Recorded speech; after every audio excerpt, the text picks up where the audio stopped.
Hello, I'm Dr. Jim Taylor, and welcome to Prime Sport Alert.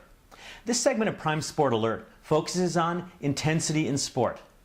Intensity may be the most important contributor to athletic performance once the competition begins.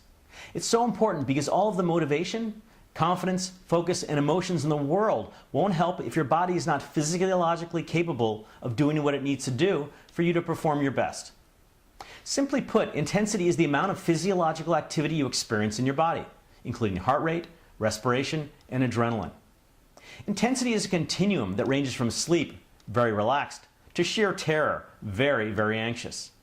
Somewhere in between those two extremes is the level of intensity in which you perform your best.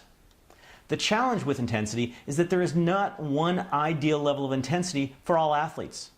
Depending on your physical and psychological makeup, you may perform your very best relaxed, moderately intense, or bouncing off the walls with intensity. The sport you compete in also impacts intensity. Sports that have different physiological demands will have different intensity requirements. For example, sports that involve quick and powerful bursts of energy, such as weightlifting or sprinting, need high intensity. In contrast, sports that involve fine motor skills or endurance, for example golf or marathon running respectively, require much lower intensity. Intensity is made up of two components.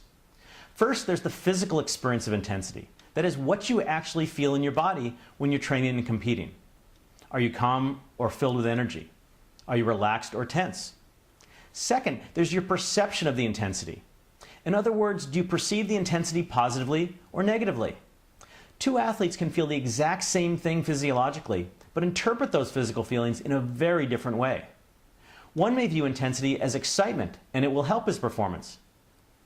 Another may see the intensity as anxiety, and it will hurt his performance. The physical experience and the perception of intensity are affected by several mental factors. If you're not confident, feeling frustrated and angry, and focusing on winning rather than performing your best, you'll likely see the intensity as negative. In contrast, if you're confident and positive, happy and excited, and focused on performing your best, the intensity will likely be perceived as positive. Intensity produces a wide variety of physical and mental symptoms that can help you recognize when your intensity is too high or too low. By being aware of these signs, you'll be able to know when you're not performing at ideal intensity, and you can then take steps to reach that ideal level. Muscle tension and breathing difficulties are the most common signs of overintensity. Most athletes indicate that when they're too tense, they feel tension in their shoulders and their legs, which just happen to be the two most important physical areas for many sports. If a swimmer's shoulders are tense, for example, the motion of her strokes will be short and she won't be able to swim with ease or power. When a high jumper's legs are tense, he loses the ability to run and jump with smoothness and explosiveness. Many athletes also report that their breathing becomes short and choppy when they get nervous. This restriction in breathing means that they're simply not getting enough oxygen into their systems so that they'll tire more quickly. I've also found that the smoothness of athletes' movements tend to mirror their breathing.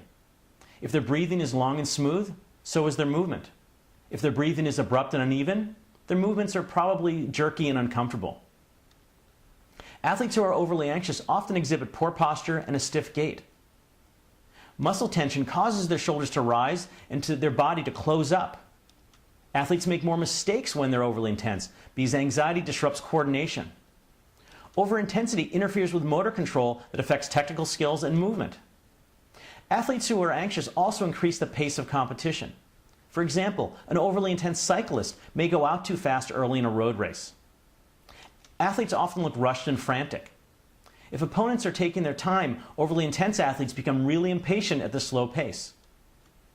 Overintensity negatively influences athletes mentally as well. Anxiety lowers confidence and causes doubt in ability. The physical and mental discomfort produces negative emotions, such as frustration, anger, and depression. The anxiety, doubts, and negative emotions hurt focus by drawing athletes' attention away from performing their best and onto how badly they feel. Now, though not as common, athletes can also experience underintensity during competition. The most common symptoms of underintensity are low energy and lethargy. Athletes lack the adrenaline they need to give their best effort.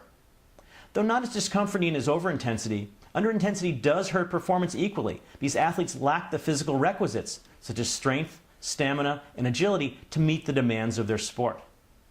Mentally, underintensity undermines motivation. Athletes just don't feel like being out there. The lack of interest caused by too low intensity also impairs their focus because they're easily distracted and have difficulty staying focused on their performances. The ultimate goal of intensity is to find the precise line between intensity and tensity. Yes, that is actually a word. The closer you can get to that line, the more your body will work for you in achieving prime sport. If you cross the line to tensity, your body will no longer be physically capable of attaining prime sport. Great athletes have the ability to do two things related to this line. First, they have a better understanding of where that line is, so they can tightrope walk on it, thereby maximizing what their bodies can do and give them. Second, they're able to stay on that line longer than other athletes, which enables them to perform at a consistently higher level for longer periods of time. There are common competitive situations in which you can expect that your intensity will shift away from prime intensity. If you can identify those situations when they occur, you can more quickly take steps to prevent a change of intensity that may hurt your performance. These competitive situations usually relate to when you're either ahead or behind in a competition, or the competition is on the line. Overintensity is most common, obviously, in pressure situations, such as in the finals of competitions or an overtime period. Anytime you believe you must win a point or a game, your intensity will probably rise beyond prime intensity. Underintensity is seen most often in competitive situations where you believe you have the competition won. For example, you have a big lead or time is running out. There is not, however, a consistent pattern in how intensity will change for all athletes. Athletes in some competitive situations can experience different changes in intensity. For example, one athlete may have an increase in intensity and feel very nervous because she's never defeated her opponent before and doesn't totally believe that she can. While another athlete in the same situation might have a decrease in intensity and feel a letdown because she's already mentally in the locker room thinking about her next competition. You have to figure out how you typically react and then use psych up or psych down techniques to achieve and maintain prime intensity. I'm Dr. Jim Taylor for Prime Sport Alert.